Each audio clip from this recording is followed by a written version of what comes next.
Okay, Rift, you back? Or, I'm back. When you get back, things.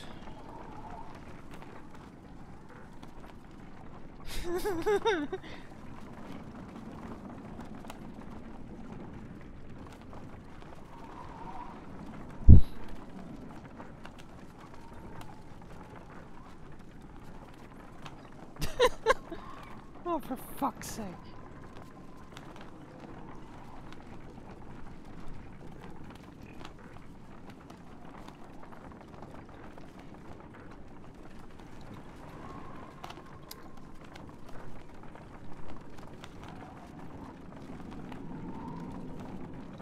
Well, Rift is filing back in. I'm going to go see about grabbing some food. I shall be back.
Rar, I am back.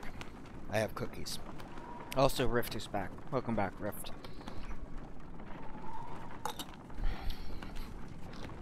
have terrible, terrible cookies.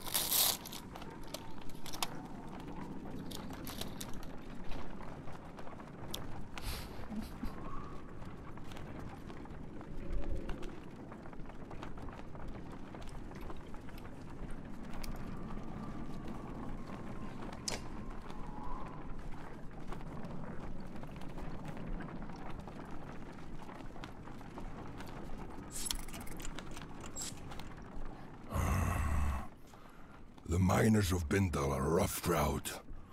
Not a bad place to recruit new blades. The old wanderer fights his way up next to you. Can't see a damn thing in this mess. Guess old Eric hasn't forgiven you yet after all. Shouldn't you have died already?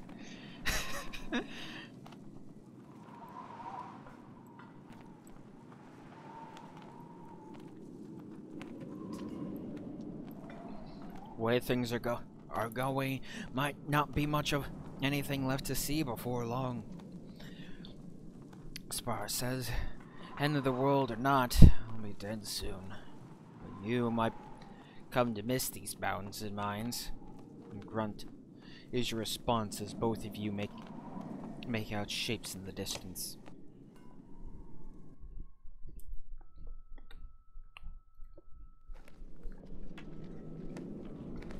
Oh, tower.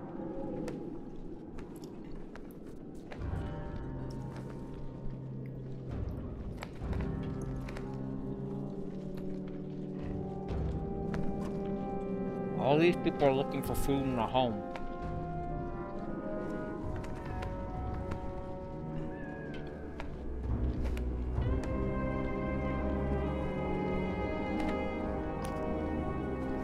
Now I'm looking for ale. It's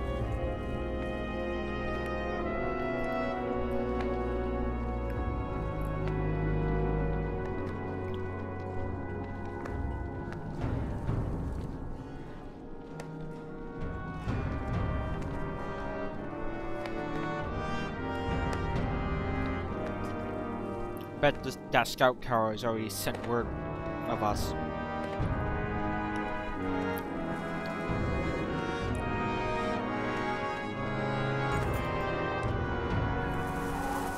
The snowstorm is worse than ever as you arrive at the wall of the mining town of Bindle. The gates are closed and you beat a fist against them. Open the fen gates, you shout. From the wall. Wait, what?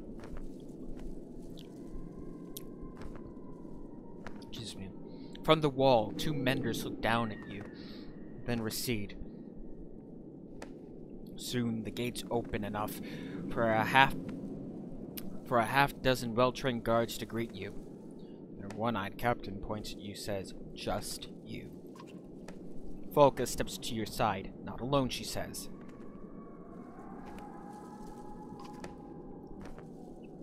The captain takes a moment to assess the situation and nods. You don't tell the guy that you're bringing in not to bring his bodyguard ever. That's pretty much like red flag, red flag, red flag. Before following him through the gate, you bark commands for the other ravens to stay close and vigilant.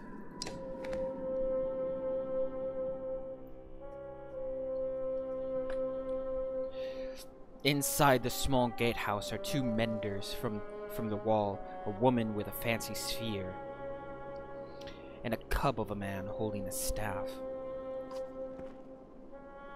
Huh. Kind of similar. Valka Zephyr? Valka Zephyr. It's the Raven's banner. Zephyr. So it seems. What? But why? But why here? Why now? This one's from the Mender's Council as well. Just passing through on our way to the Blue River, but this blasted storm caught us. Planned to come back this way afterwards for more work, but now we need some food and a place to hole up. We brought some people with us. They need a new home. I'm sure it felt like the right thing to do, but we're already beyond our capacity here. I can't tell if this is a man or a woman. It's a something. Are you Bulwark? Bulwark the Blood Axe? Hold your tongue, Nichols.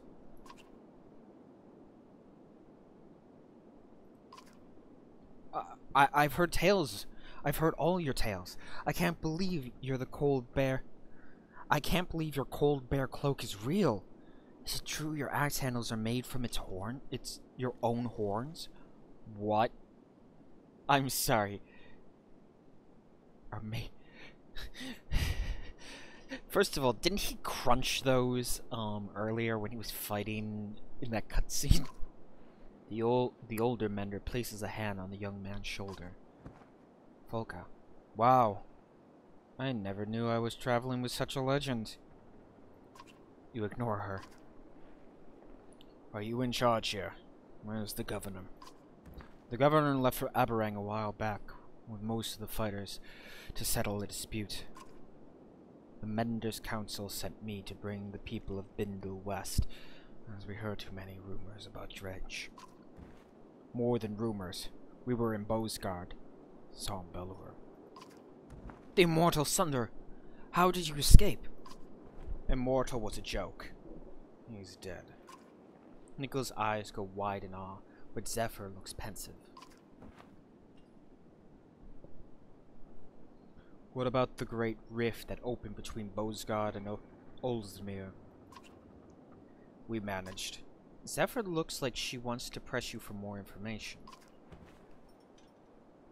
Enough. Open the gates for my ravens. Mercenaries will only panic the people. With everyone in Oldsmere, it's all I can do from keeping them from stampeding like wild yaks.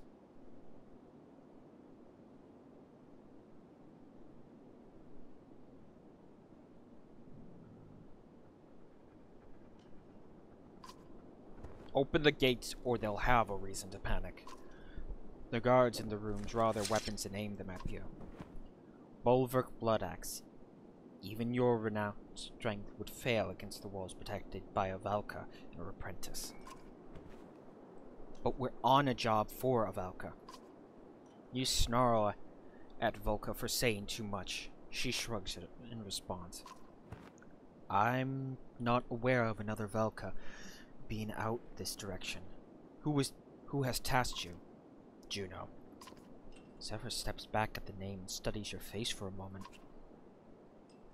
Nichols, you and the guards see what you can do outside the walls for the people. I'll see to it, and make sure the ravens are comfortable. The young mender nods respectfully to Zephyr, and grins at you and Falca before leading the guards through the gates. I'm inviting only the two of you to stay within our walls and enjoy a bit of more warmth and comfort.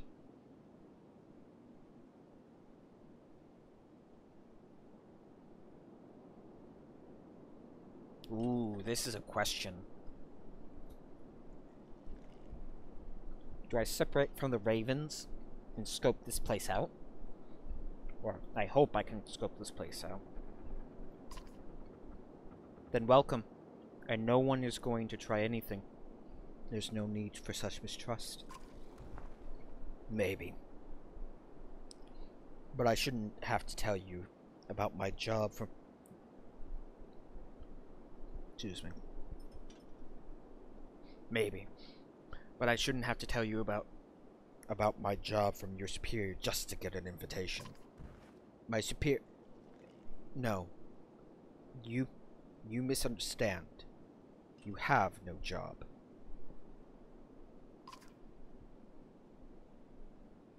The Valka known as Juno is dead.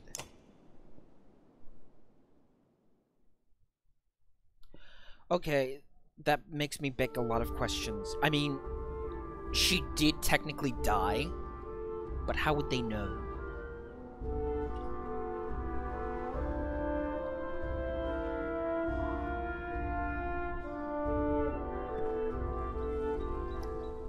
Oh god, Ivan. Rift, pay attention. I'm sorry if that's rude. I don't know how much attention you're actually paying. That matter, I don't know if you can even hear me.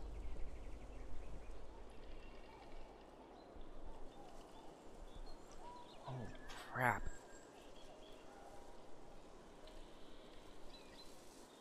He grew like entire locks of gray hair within...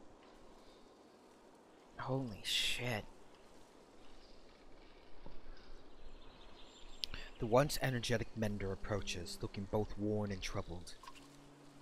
I'm not sure I thanked you for the time to recover. I have never woven a spell that strong before. Are you sure you're ready to move on? Yeah, gray hair, holy crap. Are you sure you're ready to move on? You look... I know. I caught my reflection earlier. It's a more mature look. The mender's grin and a hint of his former youth shine through. Former youth? So he's actually aged?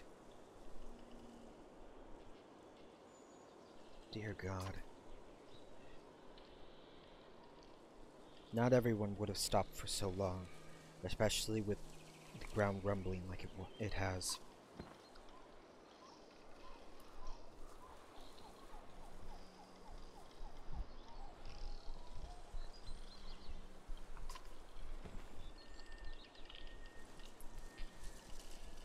You were there when at Aarontoff, that giant serpent appeared. It feels pretty similar. But what? But why would it be here now? You think it's following us? Ivan shrugs again, but does not meet your eyes.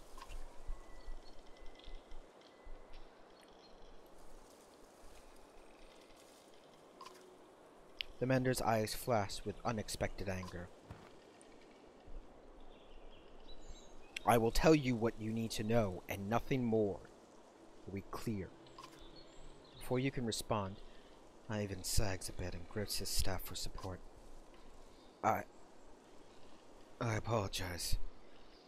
It seems I haven't fully recovered. Excuse me. Try to figure out what that was all about as he walks away.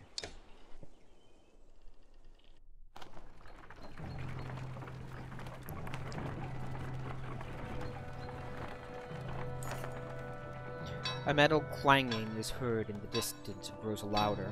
You see a yak's cart surrounded by 4 varl and an older woman hitting a ladle against a pan. All sorts of things for sale, she says, but her eyes go wide when she looks upon you. It's you! Special deals when it comes to you. Oh God.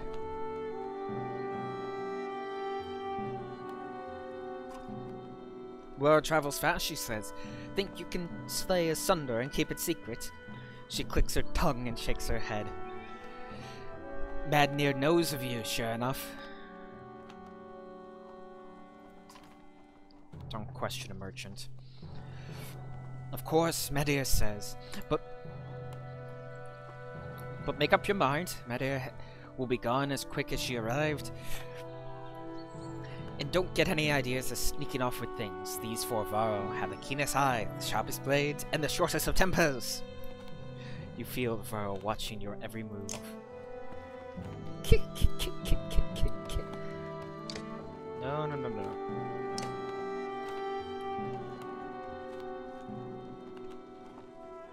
What?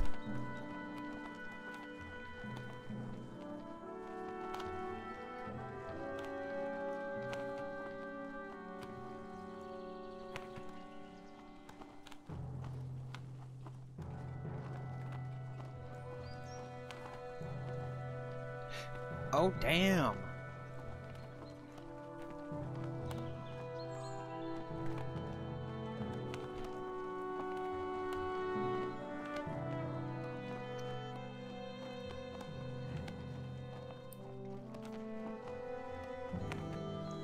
Votane, George today.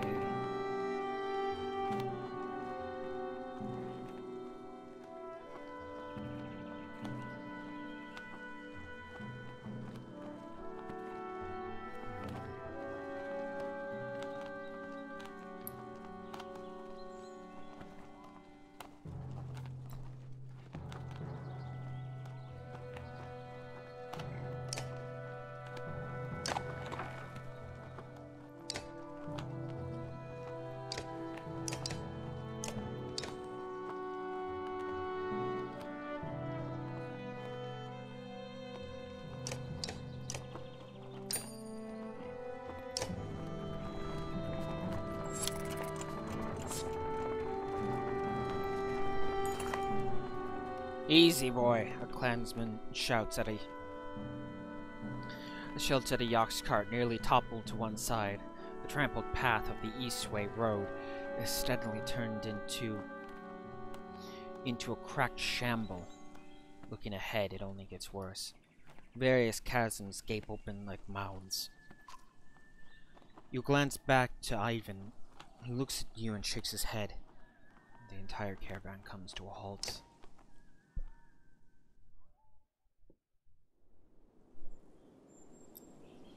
We'll be eating our belt before finding a way across this broken road, especially with this many. And there's no telling how far we'd have to backtrack to head north. Then we'll head south across the Oshima riverbed. We can head towards Gundar and on west.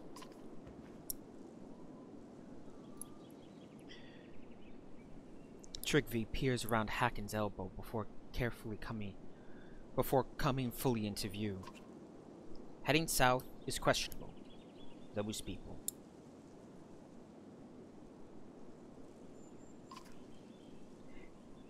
Maybe I spent a lifetime there. Plenty of things to eat under logs, but there's also people in the bogs. His eyes go wide. The Skald should hear my rhyme. Oh, God almighty. But what's wrong with heading south? Different way of living. Old ways. Stick to the mud and Craigsmen are less bothersome. I think he's talking about the boggers, the rough, backward people of Schwarzbog. Trigby frowns at Ivor. Words like that can find you swollen, filled with poison. He puffs out his chest and stares at Ivor. This is why Vril tend to keep to themselves. Each human is crazy in their own way. Trigby hunches over with laughter until he suddenly stops, sniffs the air, and then marches away. Strange, but it is a fair warning.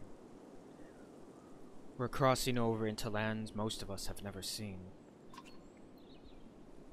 Just because we left those dreads behind doesn't mean we won't have more wars ahead of us.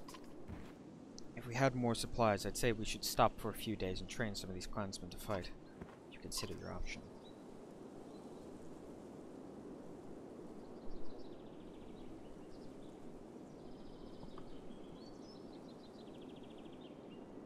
One moment.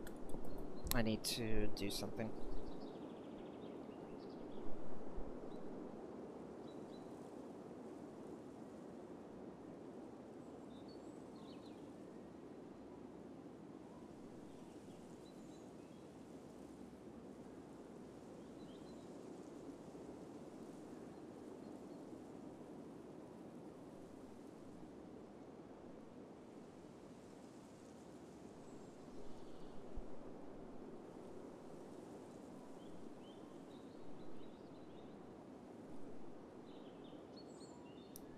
Okay, I'm back. Sorry about that.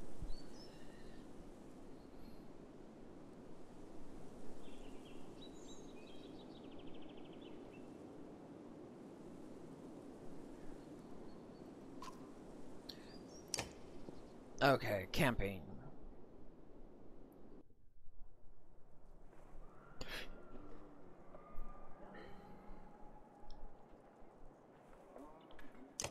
Ludden. What does Ludden have to say? The prince is acting even more standoffish than usual. You and Ivor have caught him staring ahead and twisting the ring on his finger over and over. Yrsa quietly stands nearby. Glad to be heading home? Ludden turns to the two of you and offers a polite smile. Even after that chasm, would it surprise you if I said no?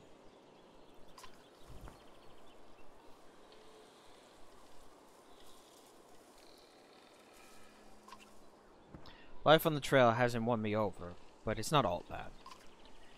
It's even possible that I've learned a few things about leading people while out here. You, Ivor, Yrsa are stunned to hear the prince talk this way. I've grown up in comfort and trained with scholars and fighters. I've never known anything else. Let's get... Saying stuff like that won't make you any friends around this caravan. But that's just it. Among these clansmen, I've seen the differences. I think I understand them a bit more.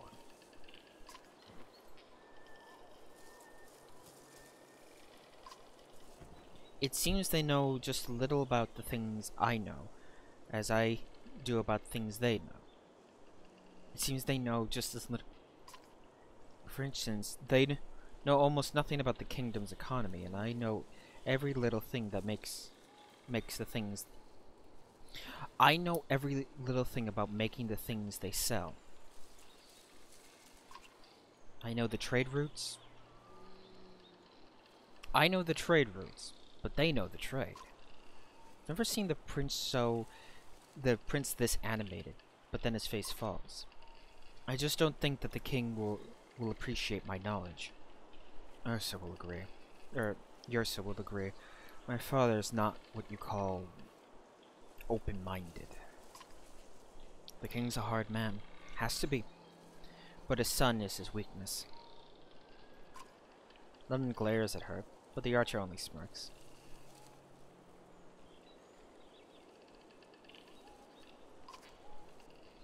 I suppose, but there's not much to him. He's a king. He draws a hard line on nearly every topic. Talking to him is much like being told what to do. In fact, it's exactly that.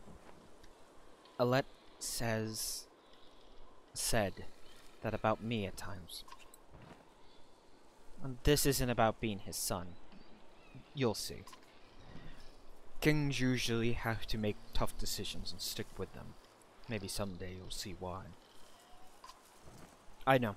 I just don't think he'll care for my ideas on treating with... I know, I just... Bye, damn it. I don't think he'll care for my ideas on treating with commoners. What would you like to be called? We're all people, Prince, even you. Perhaps you're right. Just keep an open mind about your father and the way you'd like him to have towards your ideas. That's something I've never considered before. I'll think on it. As Prince Ludden and Ursa walk away, you feel Ivor watching you. What? Do you believe half the nonsense you say?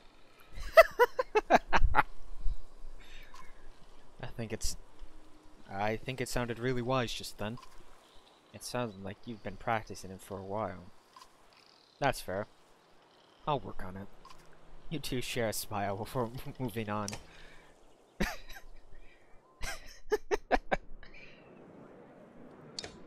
Lordy, lordy. All the silliness. Ursa! Oh! Okay.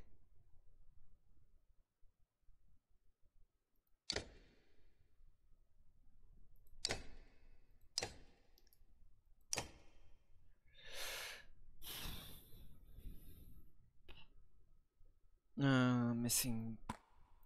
I'm missing Popples. Oh god, Gunnulf. Gunnulf, the guy that dies every 5 seconds.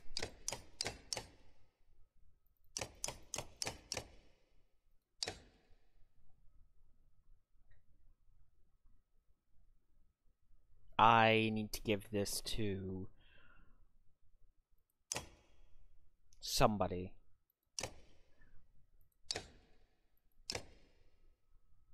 I need to give it to Nid. I need to give this to Nid and just hope and pray.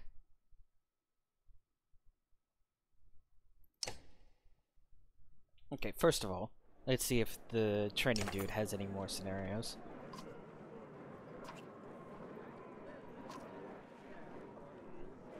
You can handle yourself, but what about your other fighters? Sven says.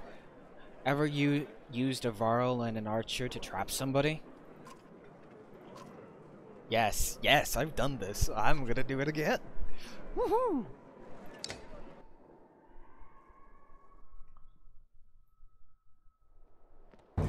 Oh my god, are you fucking kidding me?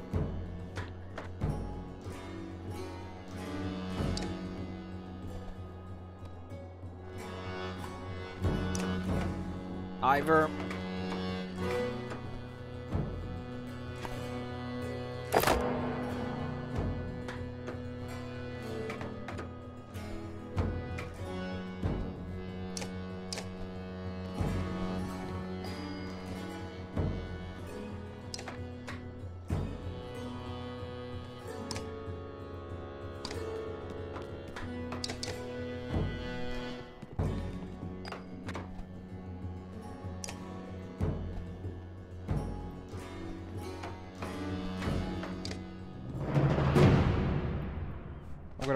I'm gonna start this up.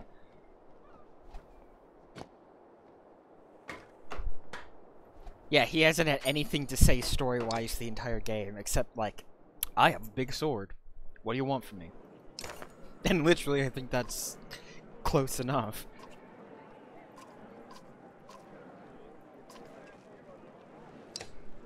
But yeah, Gunnulf, he dies like every 5 seconds, and then... Okay, let's try...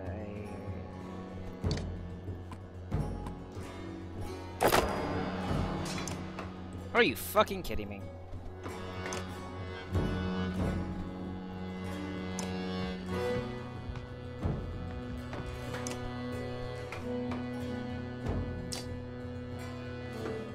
Well, she's all sorts of dead.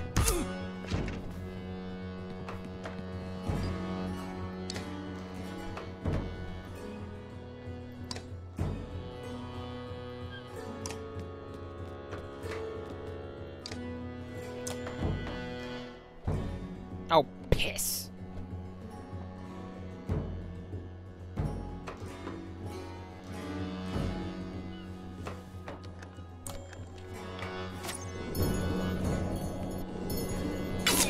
Yeah, no doing damage. Fuck you.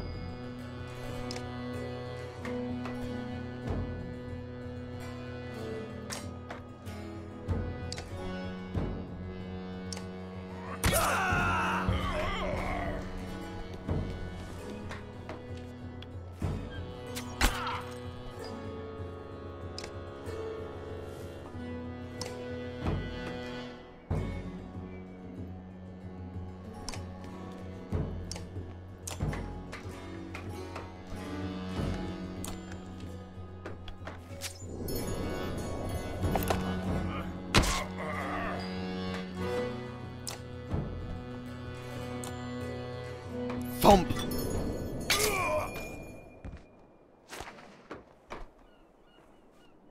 I'll take it.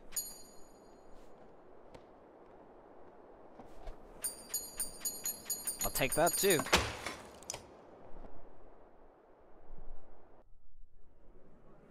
Next.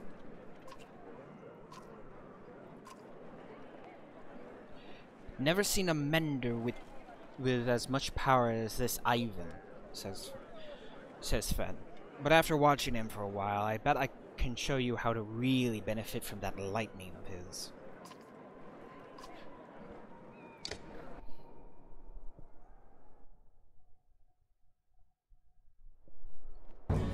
Doom, doom, doom.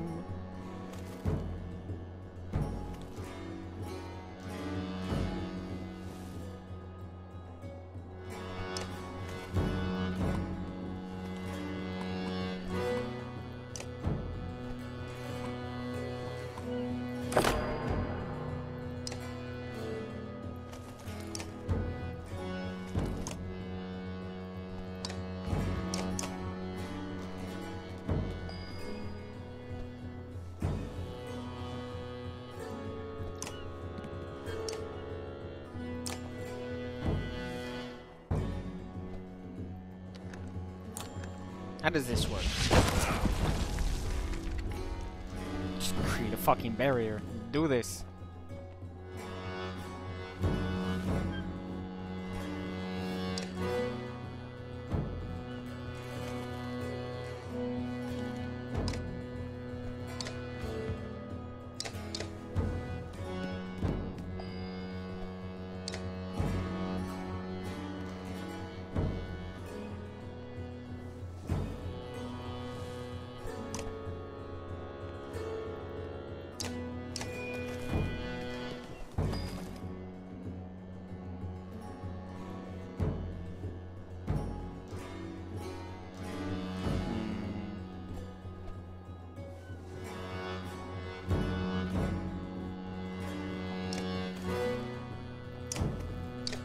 Stay right there.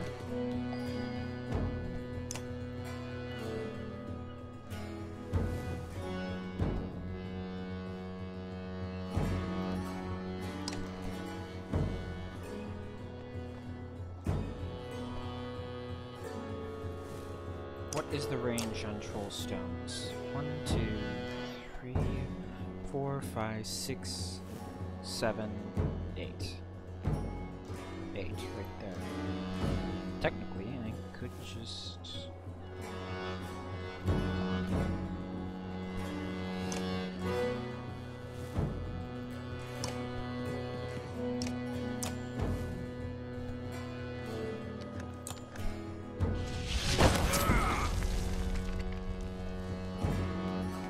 Ah, piss!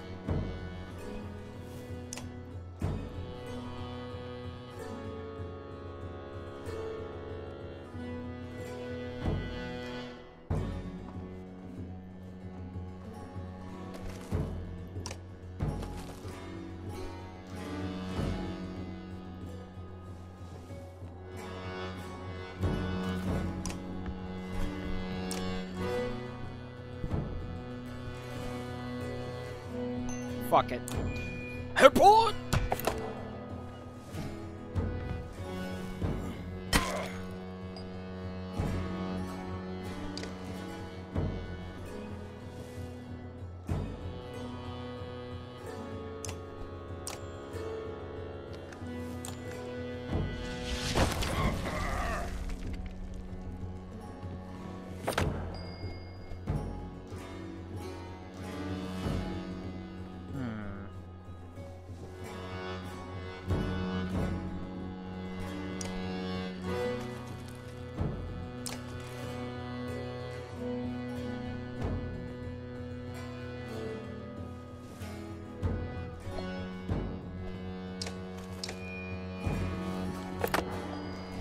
Well, that does it.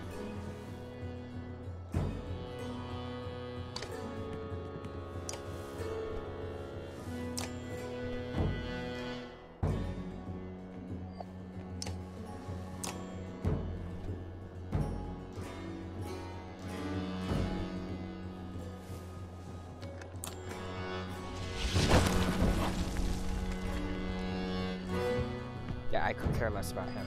But him... Thump.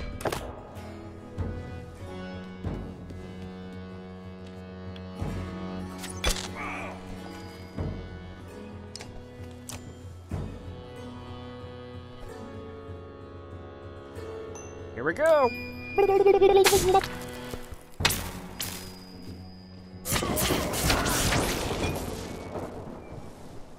Okay, I have an appreciation for this now. Troll stones sound fucking amazing. Click, click, click, click, click, do, do, do, do, do, do, do, do, do, do, do.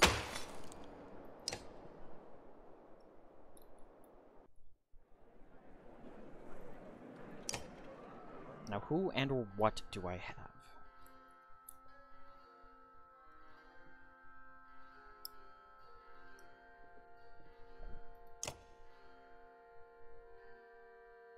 You know, in theory, I could... Well, no, she does more damage.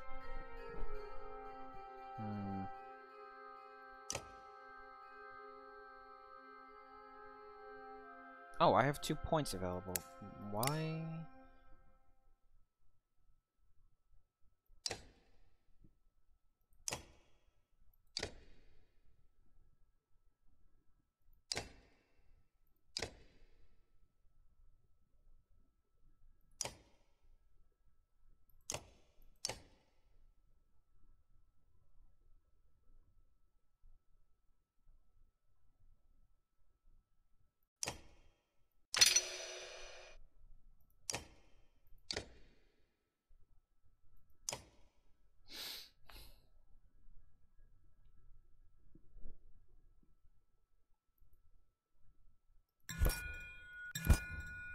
Alright. We're gonna be bullshit. No, not that dingus.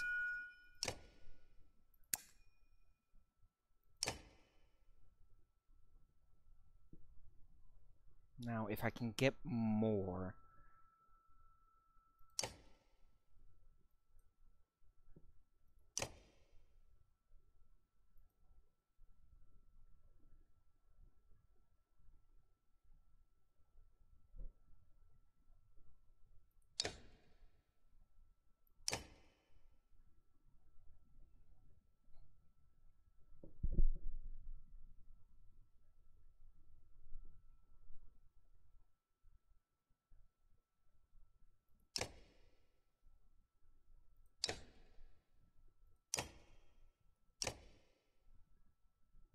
Yeah, since I'm gonna have Ivor, I might as well give them this.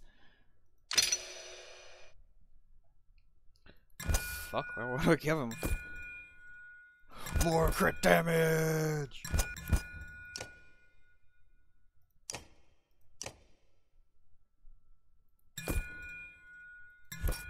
Actually, you know, being able to just resist and be like, no, fuck you, I'm not taking damage, is kinda nice, I'll be honest.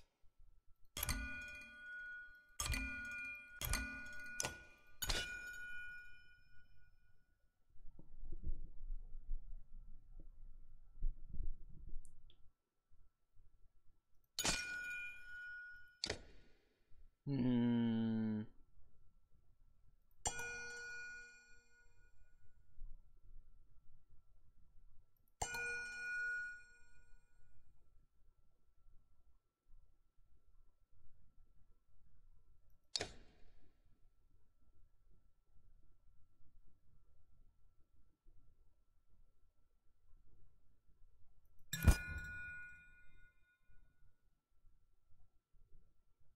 You know what? No, I want him to be tanky as fuck. Like, it's only it's a 1 in 5 chance, but...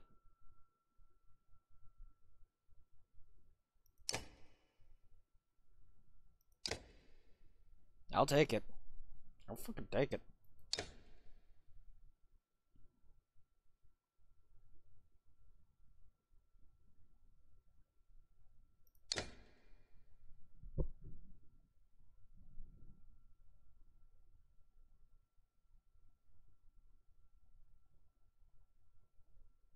Actually, you know what? I just realized something.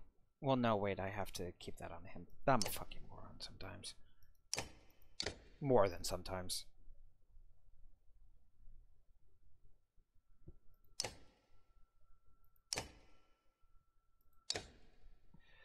Hacken, I love you, man, but you're not that useful. Not gonna lie.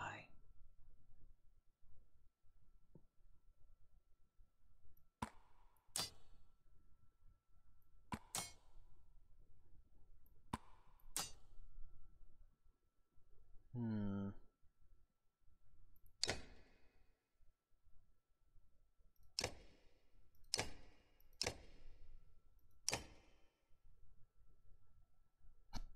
No, no, we're not using Gunnulf. He's fucking just no.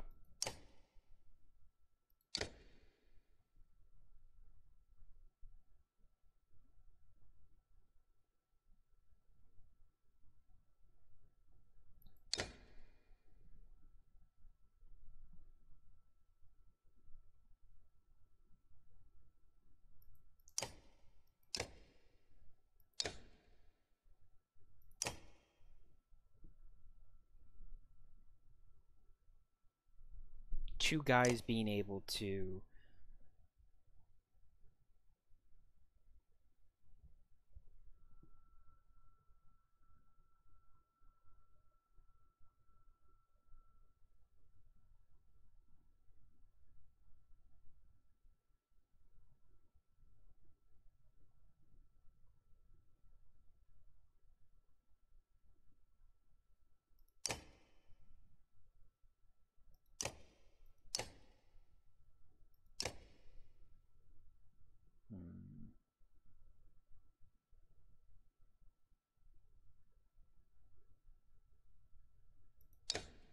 or I could work with Ludden.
Yeah, I can work with this.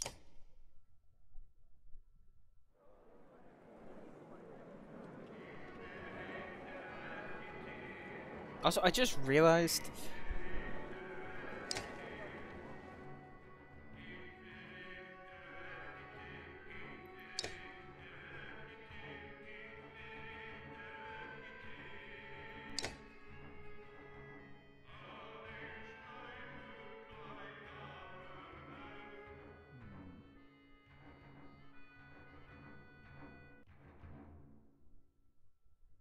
Hmm.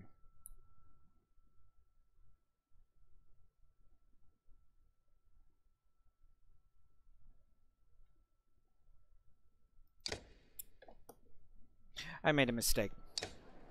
Can I reload?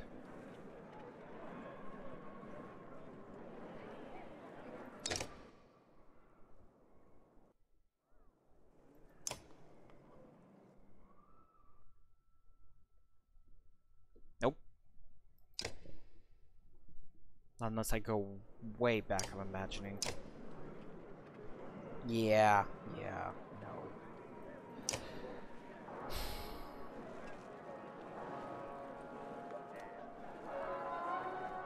Oh well. I can work with it. I can work with it.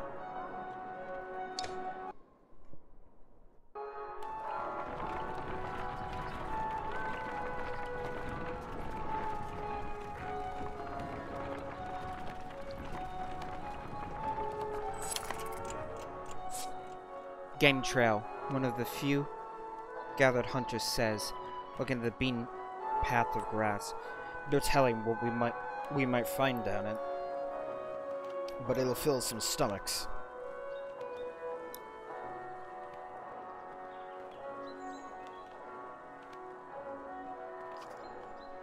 Everyone in the group starts smiling, tossing coins in a purse before heading down the trail. It branches. 2 hunters split left, and 3 think the center trail looks promising.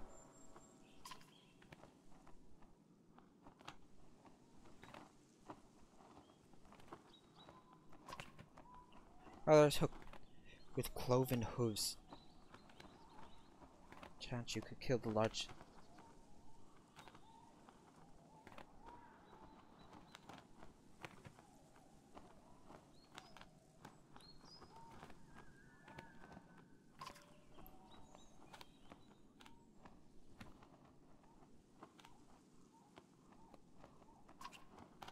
You choose to hunt alone and move down the path. Oh. You choose to hunt the path alone. Move down. Sure enough, a couple of hares bolt for cover before you can sight them.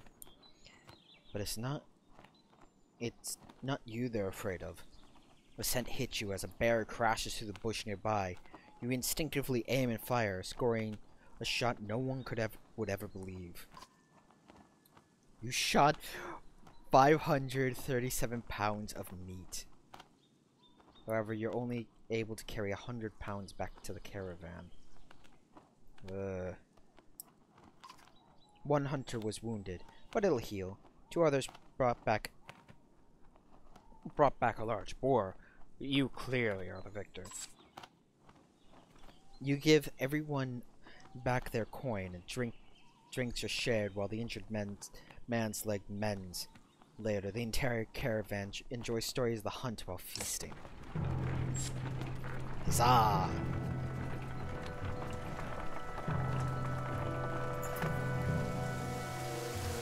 Yeah, except on Oregon Trail, you'd be dead just for looking at a rabbit. Once you cross the Orshima riverbed, the wind ceases to cut through the humid air. The darkened sky let loose its rain, and soon fat drops of water turn the dirt path into sticking mud, slowing the caravan. Cloaks are pulled overhead. Children and animals are wrangled into nearby carts.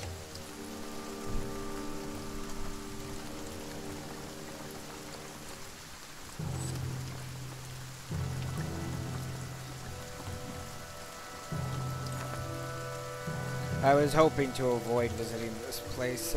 this part of the kingdom for at least a few more years, Prince Ludden says. At least others have had the sense to abandon this cesspool. As arrogant as he sounds, he's right. There are very few signs of life around you, yet you feel like you're being watched. The lowing of the usually quiet ox indicates the beasts are difficultly pulling the cart. You're up to your knees in it when the scout comes to you. Found some stone markers that led us to a few paths of solid ground over there. He points while shouting over the yaks. Uneven and bumpy, but easier than this. Yeah, the man says. Don't look natural. Don't look much like made of anything else either. Just some stones marking a path through this place is all I can figure. He would ask Trigby, but he's nowhere around. Probably gathering mushrooms. This sounds like a bad idea.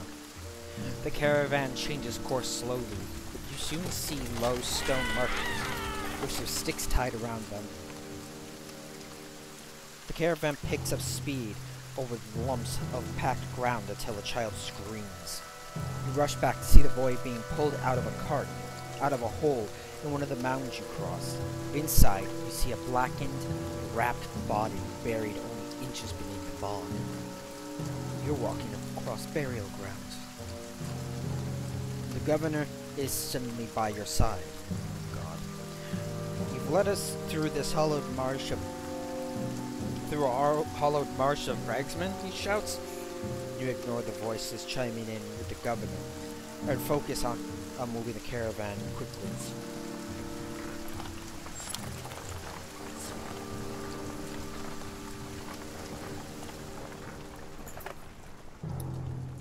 They're all around us, shouts a man near the edge of the caravan.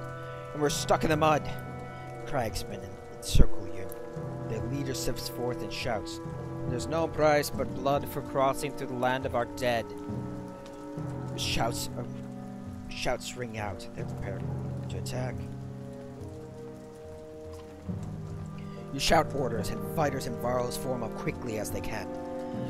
Unfortunately, cragsmen move through the mud without any hindrance, and some lives are lost before your army is even ready.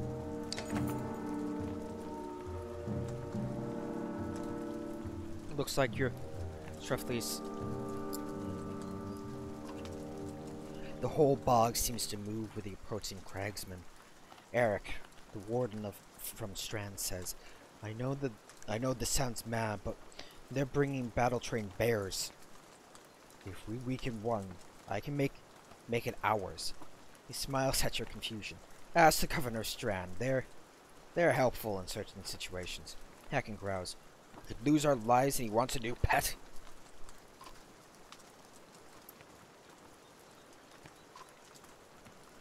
We'll need to clear the battlefield for except one bear. Leave the rest to me. This is crazy, but let's do it. Let's fucking do it. Well, shit, religious stuff makes people violent. Clearly. Alright. We're sorry for trampling over your dead, but you better fucking move.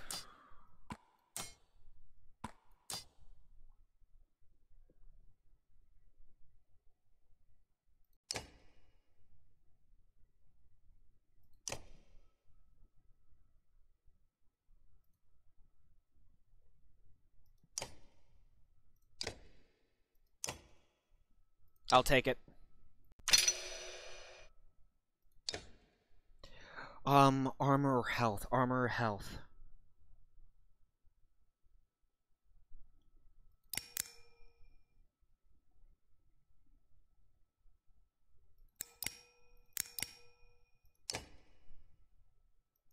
Once I start getting more points for him, I can take this off him.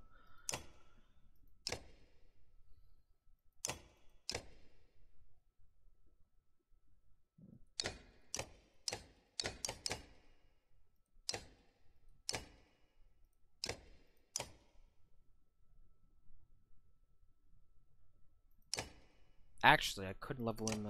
No, now I can't. Never mind, I definitely can't do that.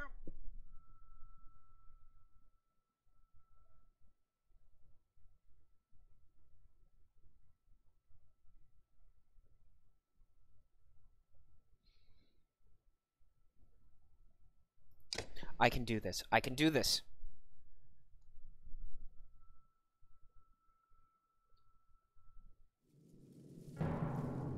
Oh, maybe I can't. What is this?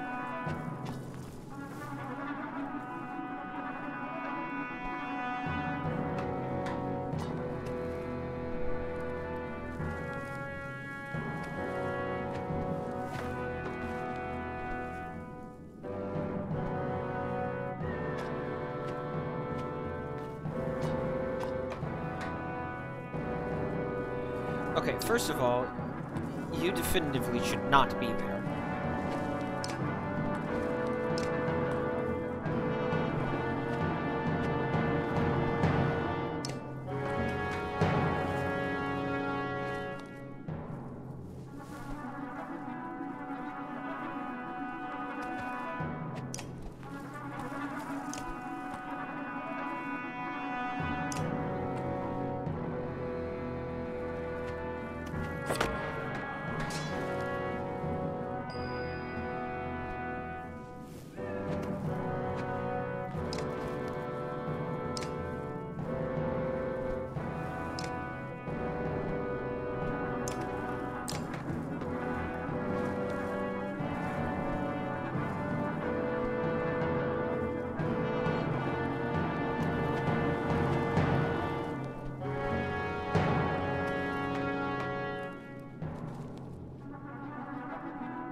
Show me that you're hard enough.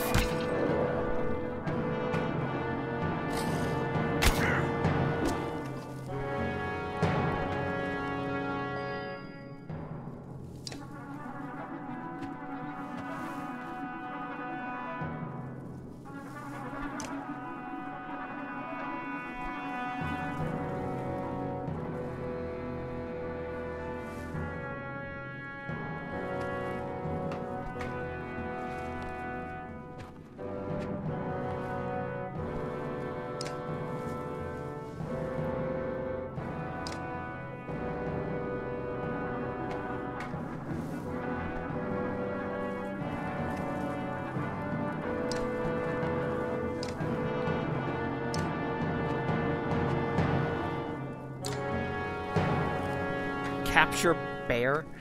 Pacifies?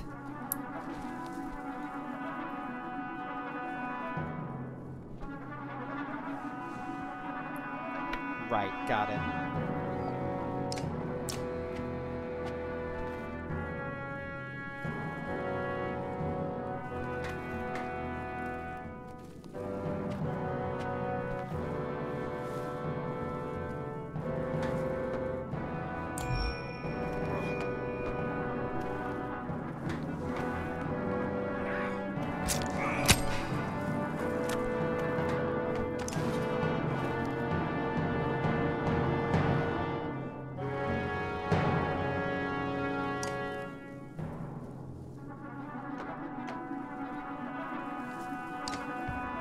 Aye. You're not as strong as I am. Goodbye. Oof.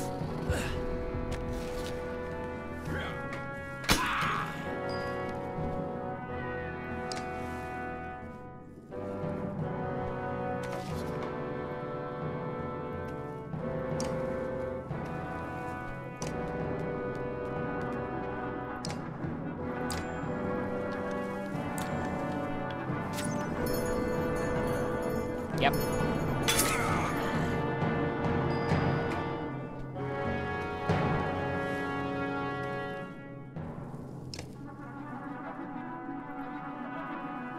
just out. No, wait, she can hit that. And she can hit that. But apparently not him? Oh no, that's just...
Bollocks, piss, shit, damn it.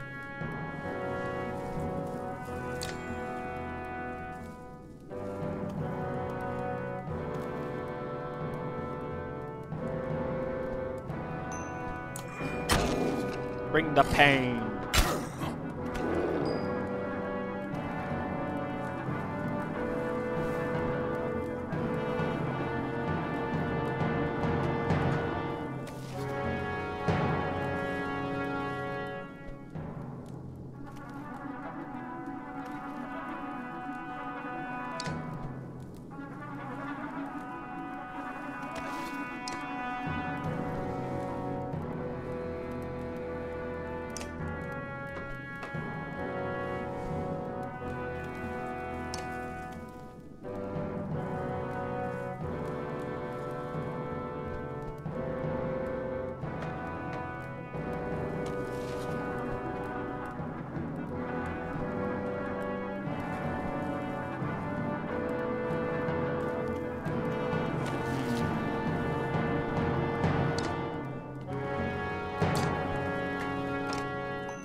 Not having you be a problem.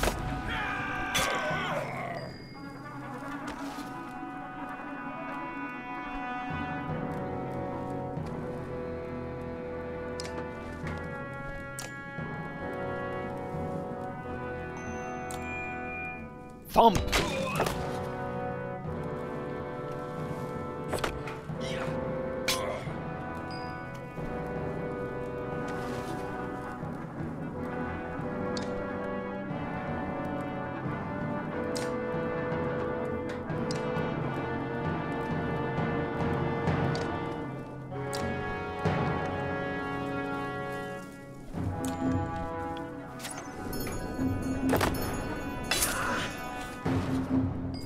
Cave.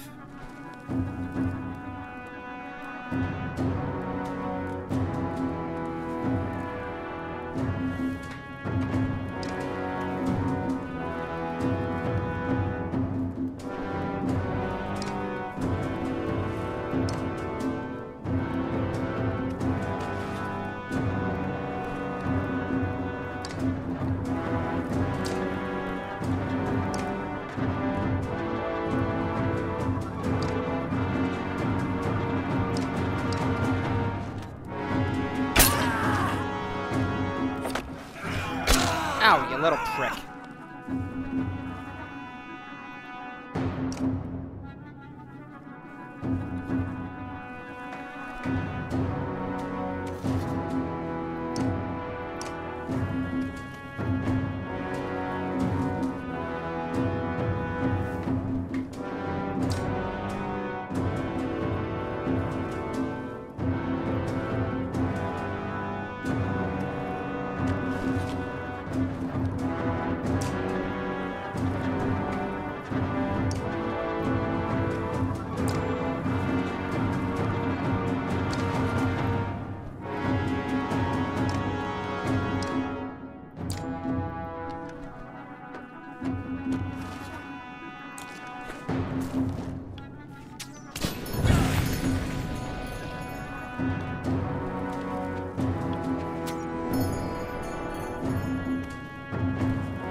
Ah, piss.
I want you dead.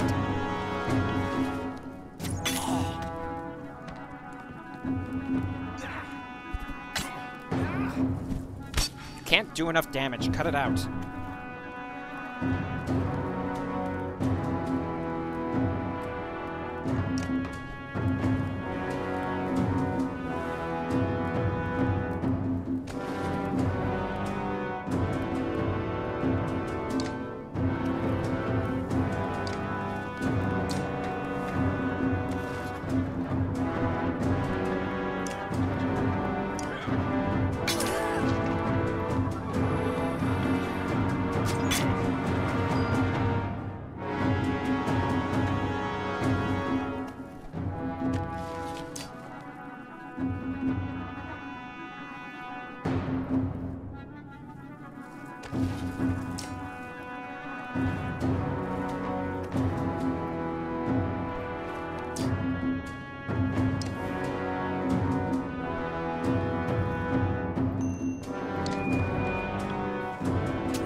Jesus! Well, he's gone.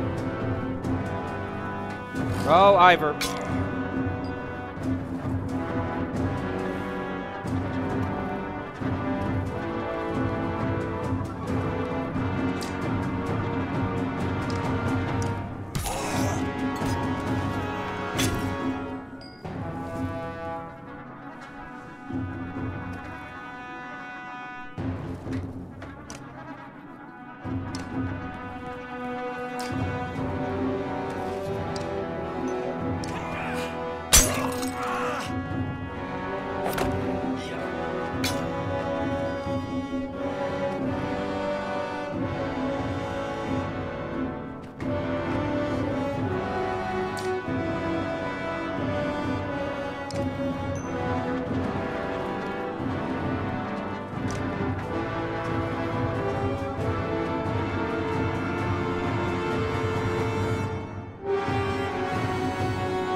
Good bear. No! Piss.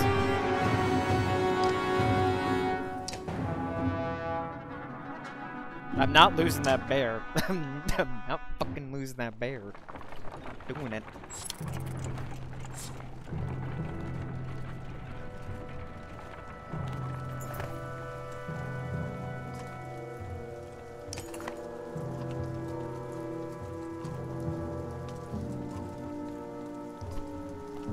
Okay, here we go, guys.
You know, maybe putting Edvin in would be a good idea.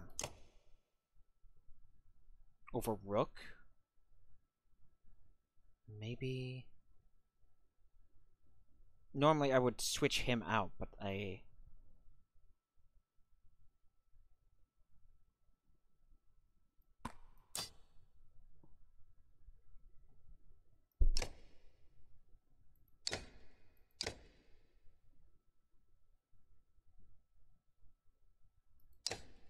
I'll try this.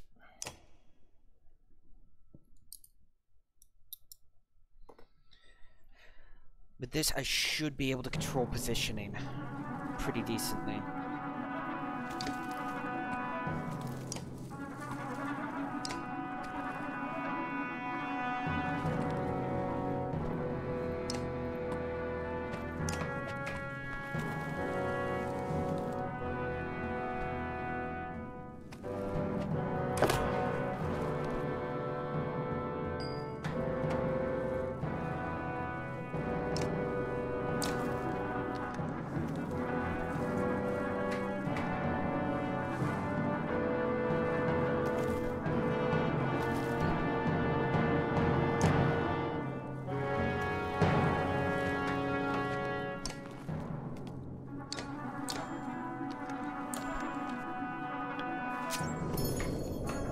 What?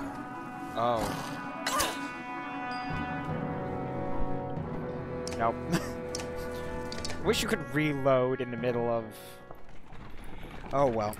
Or save in the middle of a fight. I would save scum my way out of that, I really would.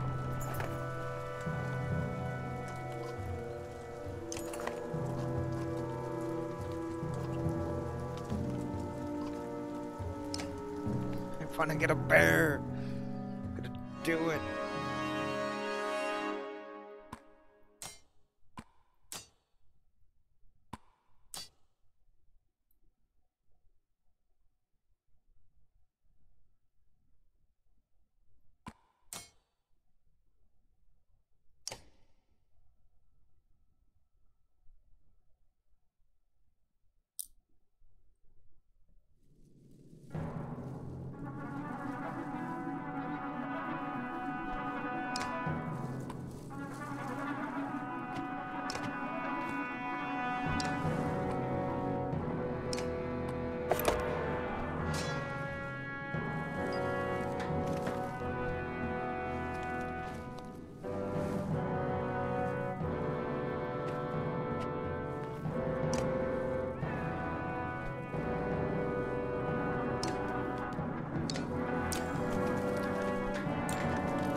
Got a bad idea.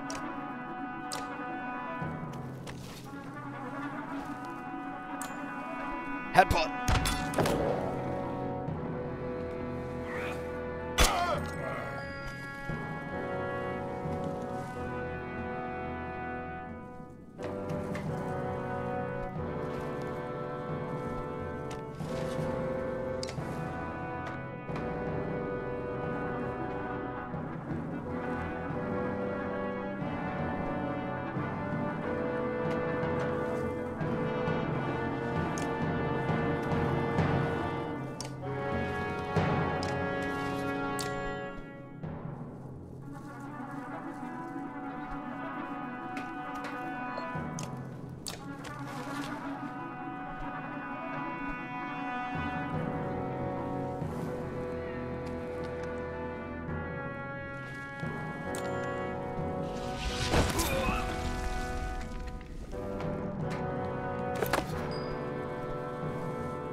Okay, one bear going down.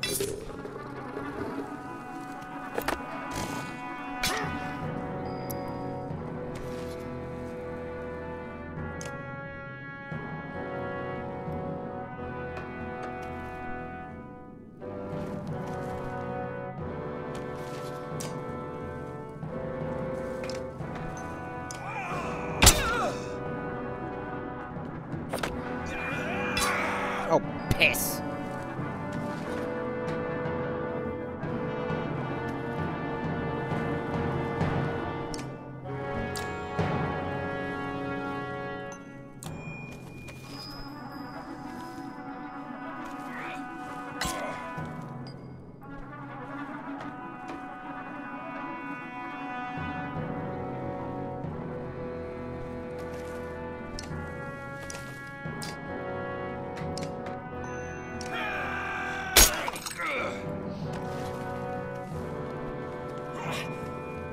Oh, you little prick.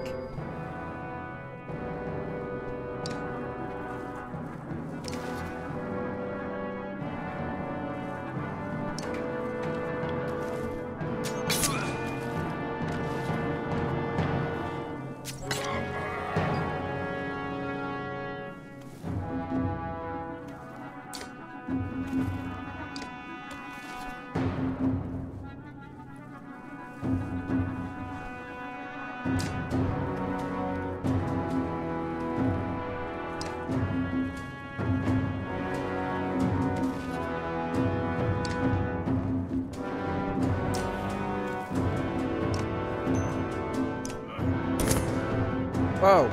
Right.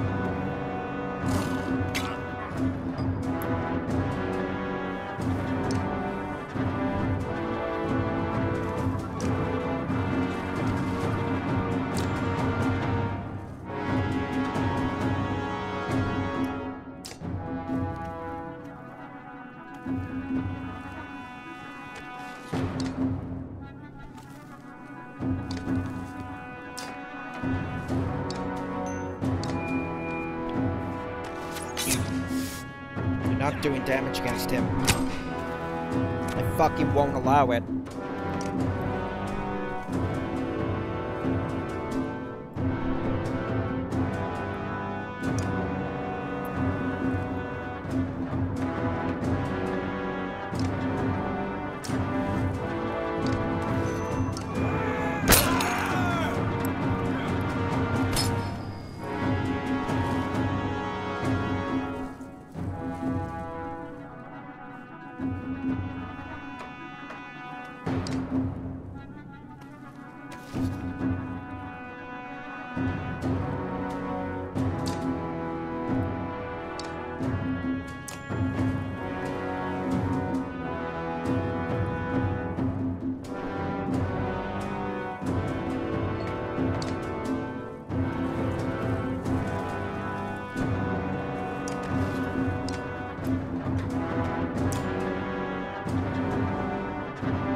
He'll damage her, but I need him alive.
Oh, well, that works too.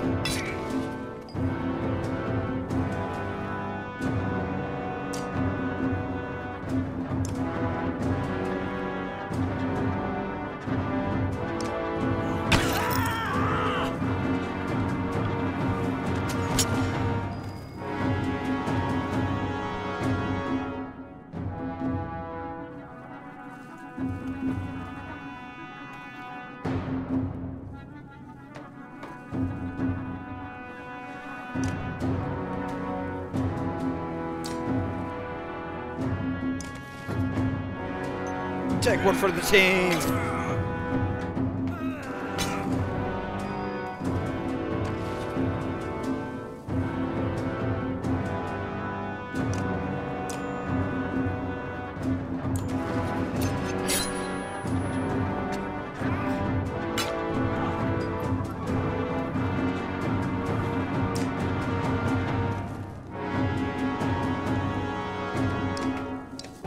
This one's dead. They really want to attack Ivor.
She's trying to kill the bear.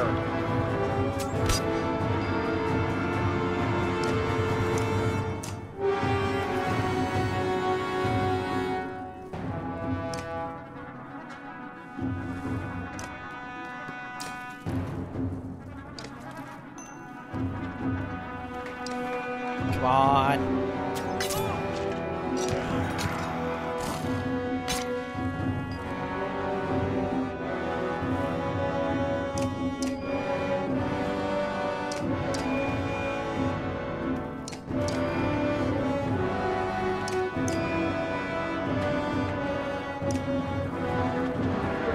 Capture bear.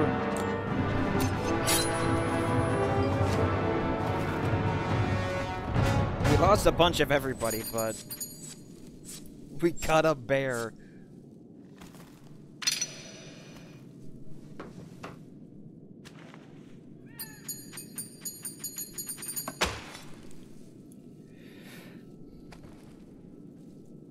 The fuck? How did...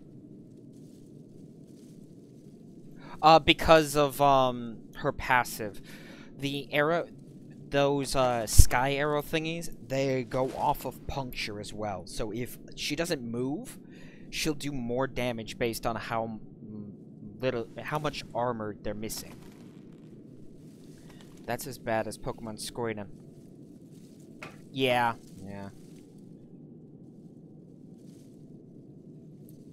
Well, there's that, but also I have the item on him that makes him aggro, so people aggro onto him a lot.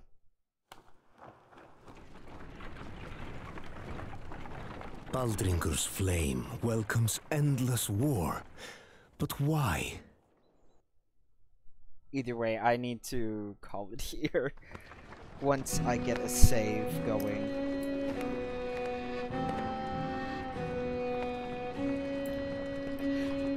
Even now, the petrified flames ward off our Varl friends.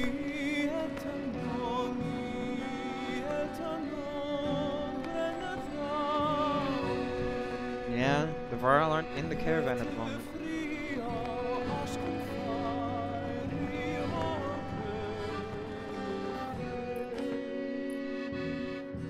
Okay. Oh, right, I have to click, don't I? Placed upside down in the ground, the petrified roots of a giant tree reach skyward. All the Varl, including Ivor and Hackett, have separated from the caravan temporarily, giving Baldringer's Godstone a wide berth. The giant's presence is missed as you continue to feel watched. Not much, but enough, the Skald says. These flames symbolize Baldringer's love for fire and war. The first being a mean to the second. The first bringing a meaning to the second. When the Varl were dominating humans in the first great conflict, it was Ballinger who gave the losing side fire to combat the giants. You hold up your hand to hold the storyteller, listening to the rain for anything that might be following you. Hearing nothing, Aleo resumes. holding the gaze of his audience. Humans praised Balrinder for the gift of fire, but the god only desired more war. He points towards the distant shapes of Varl.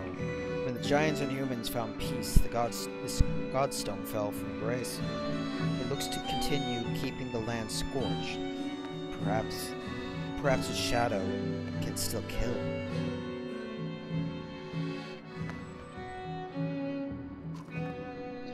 You and a few others slink about from the mass of clansmen.